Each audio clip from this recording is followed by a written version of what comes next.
This is, do you know what this is? This objet, still with a sticker on, this is a Swede, S-W-E-D-E, otherwise known as a Swedish turnip. It is a root vegetable, and after I spoke to you in the previous broadcast about Sunday dinners, the Sunday roast, I mentioned that my grandmama did a version with Swede, mashed Swede actually, which made it rather delicious, and I had a lot of inquiries after mentioning that, asking what is a Swede? We don't understand. And then some of you realise that it goes by different names, evidently, which I didn't know. Rutabaga is the name that is popular in North America. Rutabaga. In Cornwall, sometimes they still call it a turnip. And it is the Swede that is used in pasties because it's a yellow turnip, it's a Swedish turnip, sometimes it's called neep in Scotland apparently, and it originated as a hybrid between the cabbage and the turnip. Rather like Archie and Lilibet, don't you think?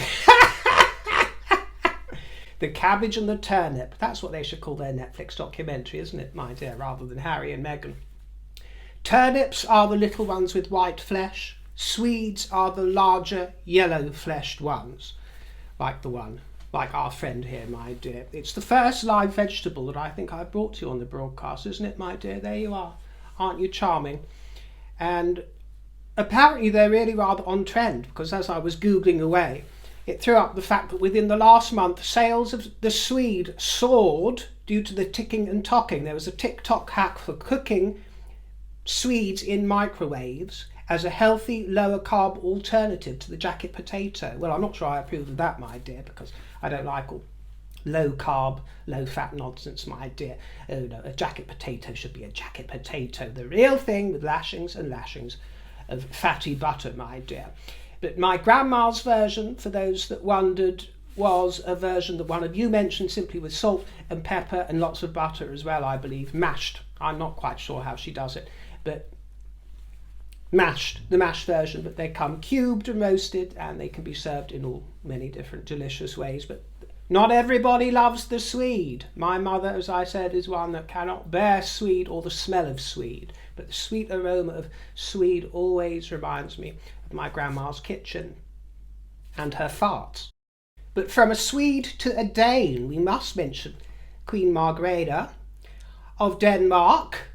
Bright wishes to her for a speedy recovery, because she's been hospitalised following a fall at the castle. This abdicated monarch and cousin of Queen Elizabeth II is a vibrant 84 years of age, absolutely beautiful and glorious in her winter season, and she looked in fine fettle just last week when she was seen.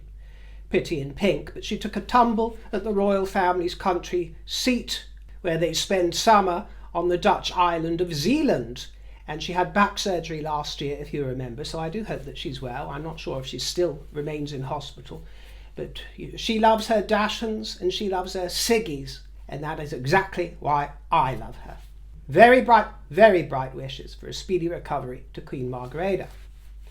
The Prince of Wales has appointed a fellow helicopter pilot as his new equerry. Squadron leader Mike Reynolds replaces Lieutenant Commander Rob Dixon, who is returning to the Royal Navy. Mike Reynolds is seconded from the RAF, and our haloed heir apparent arrived in Aberdeen to meet with workers across the homelessness sector as part of his 5-year commitment to the Homewards programme. Aberdeen is one of the 6 locations that are in focus by his project, and they are to be provided with the resources to find innovative solutions to rid the kingdom of homelessness once and for all. I've had lots of comments coming in from viewers who say that their husbands look over their shoulder while they're enjoying the River broadcast and seem to enjoy me as a guilty pleasure. And I have got to say that I've had these comments coming in for the full 3 years that I've been here. Many of you tell me this. It's usually when you're tucked up in bed at night, probably half dosed out on medication, I don't know, chewing a chocolate bar in bed, having a midnight feast and a little catch up with River, and hubby's looking over your shoulder, probably wants a bit of fun, and then starts tuning in. But comments like these come in thick and fast. Nancy says, River, When you said some of your lady viewers say that you are their husband's guilty pleasure, I got a kick out of that. My husband is a 69-year-old, 6'3", tattooed biker, a grey beard if you will, and he really enjoys your broadcasts. He says you are classy and well-spoken. Well, classy some of the time, my dear, you know, not at weekends.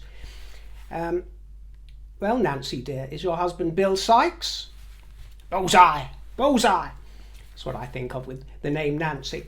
But he's obviously got great taste, as is the husband of Michelle Jenkins, who says, River, tonight you look stunning, but I have to say, whilst watching you, my husband saw you. I really have to pass on his compliment. He stated that you are a stunning-looking man, and if he was that way inclined and 30 years younger, he'd definitely throw his hat into the ring. Well, thank you, my dear. The ring has received some marvellous hats in its time, my dear, but there's always room for one more. And let's take one more from Isabella Morello, who says, my husband, who is super straight and loves his kitty cat time with me, always comments about how beautiful you are. Well, how lovely, Isabella, my dear, to hear that you share a fondness for your pet cats with your husband. Isn't that quaint and marvellous? That's really nice to know that you are fond of your pussy cats. As I told you in the last show, I've got allergies to most animals and I'm allergic to pussies. So, you know, that wouldn't really do for me. But that's very generous of you to pass on your husband's tidings and his compliments about my beauty. Thank you so much, so very much. And in case you think that I'm coming across as a modest, you're absolutely correct. I am. But I am quite sure, for balance, that there are millions of husbands out there who are sick of the sight of me, can't bear me, and are begging you to switch me off all of the time. And I quite understand why. I sympathise with you, my dears. Well, you know, I've received many invitations in the past, and I'm quite serious here actually, from married couples, engaged couples, couples in general. Many invitations, if you get my drift, my dear, regarding the boudoir. Yes, the husband used it as an excuse. And any excuse to dip an oar into the river, if you get my drift, yes.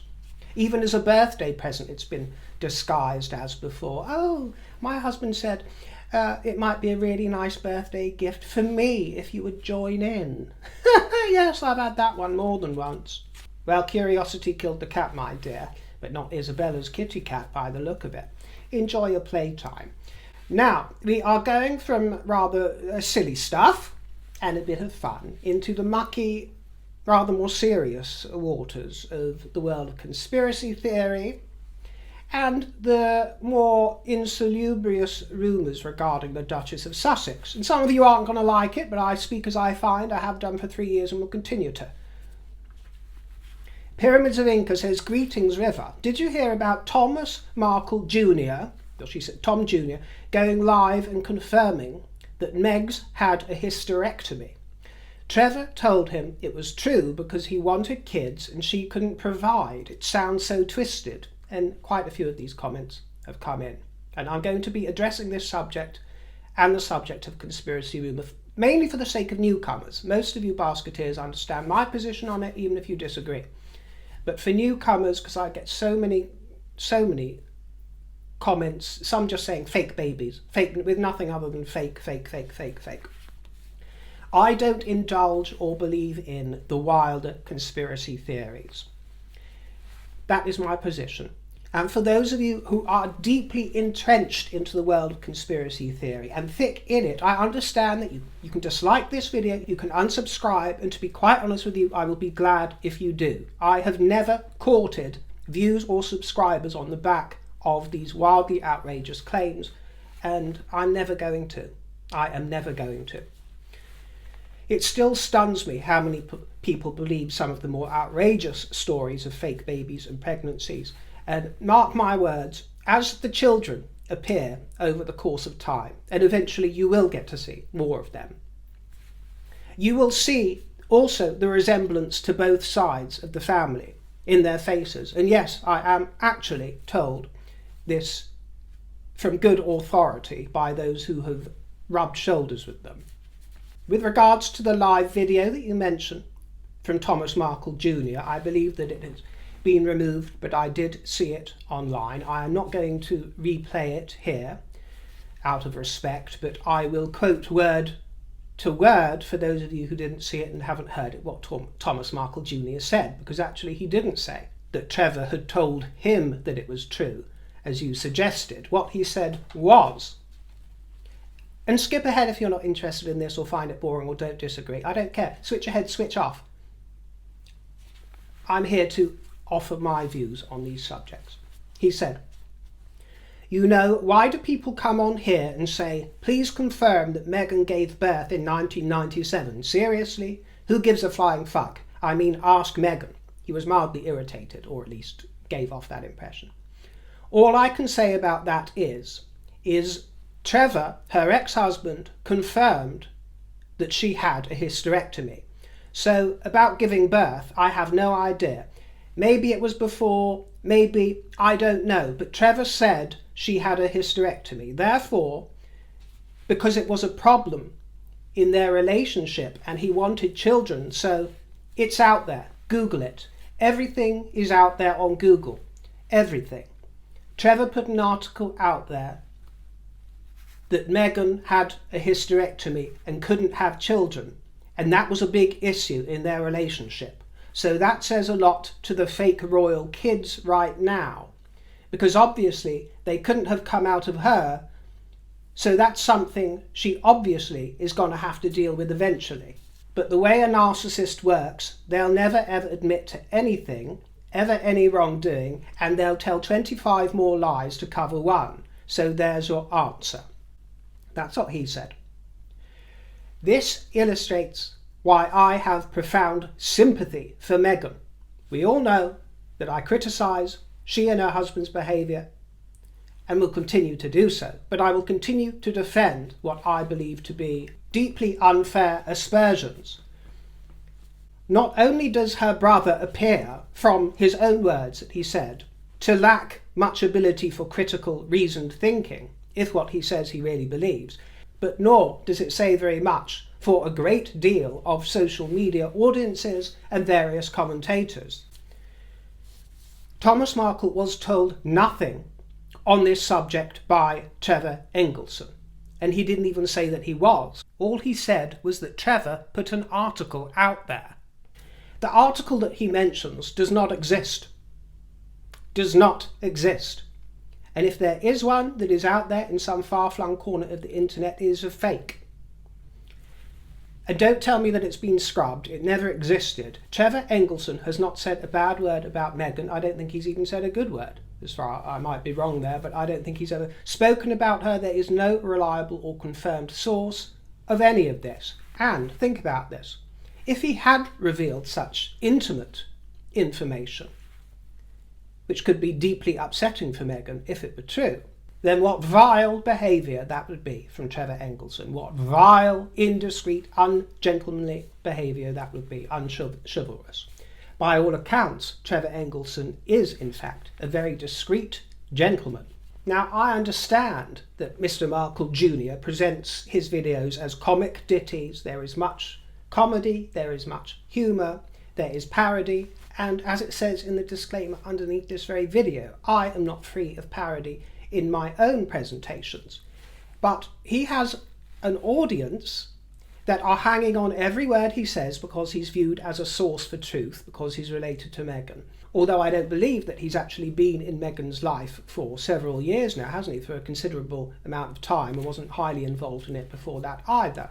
So there is no ill will, by the way, from me towards Thomas Markle Jr. He's left charming comments on my own channel in the past. I actually think he's rather handsome.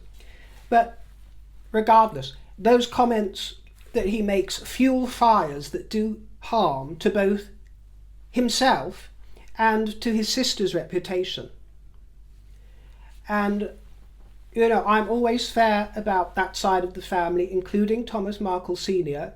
You know, I had comments and shared them with a director that worked very closely with Thomas Markle for many years, the celebrated director, Fido Xavier, on General Hospital, and who was singing his praises. So I'm aware of the positive side of Thomas Markle Sr. I've also heard The alternative, and I've seen some of the alternative for myself, the flip side. So I hope that this reveals to you why I have always said that her family are their own worst enemy in some ways, and they give me a reason to sympathise with Meghan. They really do. And on occasion, some of these characters are even rewarded for this type of behaviour. Rewarded for it.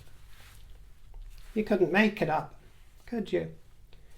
But for Thomas Jr. to say things like fake royal kids, obviously they couldn't have come out of her, is just garbage. It's garbage, and more of my viewers have woken up to what I've been telling you steadfastly and unwaveringly and without apology for the last 3 years, despite much pressure from many of my viewers. All those incredulous rumours are nasty lies. I'm here to tell you that. Get it? Got it? Good. Total fantasy land. And it is scary how many people fall under the spell. You know, Samantha Markle, for example, I will say in particular, comes across as very likeable indeed. If only she and others would shut down some of the lies. Perhaps they really do believe some of them as well. I understand that. Many of the people who repeat them and various commentators have truly come to a place where they actually believe these fantasies. So not everybody means it wickedly, although others do. But if they would only rebuff some of these lies instead of indulging them and retelling them, because they do themselves a great disservice. I remember in the earlier days of this channel, I was berated many times from people saying that I possibly couldn't know, for example, about pregnant ladies bending down in heels. How would you know, River? As if I haven't got my own mother to ask, or my own friends to ask, or my own sisters to ask, which I did. And all of these people who were trying to lecture me were all wrong. I don't care if you've got a litter of 12. Wrong. And Ray SK is one of many others who appreciated my take on the matter and said a few weeks ago, it irks me when people get loud about these ridiculous conspiracy theories, making the rest of us who disapprove of them look bad. So I'm grateful that you shut those down. For example, this whole the children are fake and she was never pregnant is ridiculous. Even if it turned out to be true, I still think it would be ridiculous to believe that at this point. And then she makes a point that I don't necessarily agree with, but I welcome as a reasonable point of view. I just think Meghan is vain, and when her baby bump was not exactly how she wanted it to be, she used some type of moon bump addition to make it look perfect. Also, I think the confusion around their son's birth was to be able to get attention and cry victim, not because they had anything to hide. And then she says on that, one thing I can gladly debunk, as a few did, by the way, is this whole thing that she knelt down in heels, knees together, at 8 months pregnant. That is impossible, they say. Well, I just had my second child and I tried it in week 38, and when I was already 40 weeks along. It was easy. I'm somewhat naturally flexible, but I don't do yoga like Meghan Markle does, so there is no doubt in my mind that it was very easy for her. Obviously, women carry differently, and what's impossible for one woman is easy for another. I wish people would just focus on the things they do and leave the kids out of it. Well, I can understand people that might have concerns and wonder whether or not they should be in the line of succession if they've been so convinced that they shouldn't be. But it's when people throw around things like dolls and fake babies and them never even existing, when we've all seen, for one thing, we've all seen photographs of little Archie with the late Queen and all the royals. And they make all kinds of things up to try and hedge around this. And as you say, yes, it's not unusual for heavily pregnant women to bend down in their heels. And I can also remember during the Harry and Netflix documentary, people were making a great deal of fuss about the way that one of the babies, I can't remember exactly what it was, but one of the babies, perhaps it was Lilibet, was resting on her, no, Archie was resting on her pregnant belly.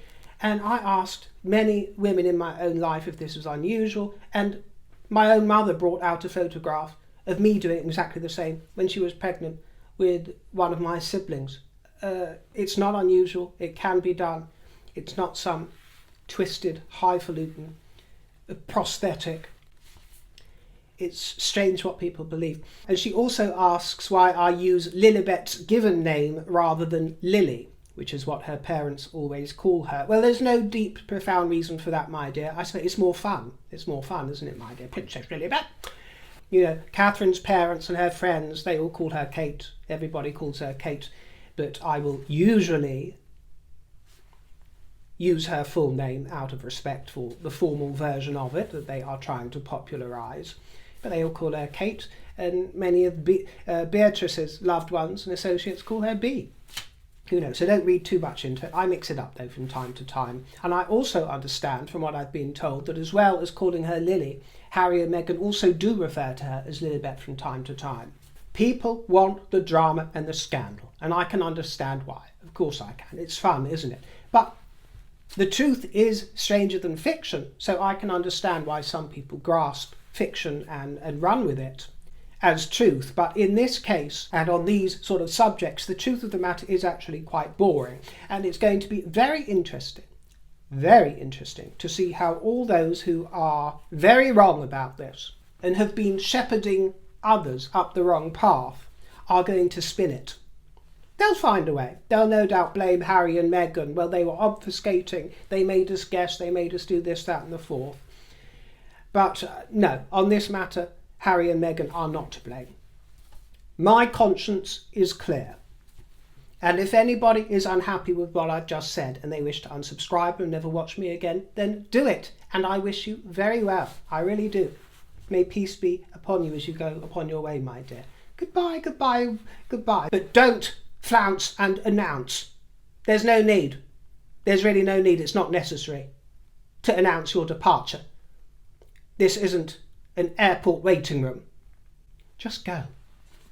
The Royal Navy, submarines and their families were thanked by the King for their service and enduring commitment to keeping the nation safe.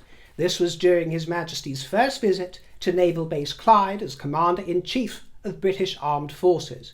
He was welcomed by the First Sea Lord Admiral and received the royal salute from senior members of the Navy.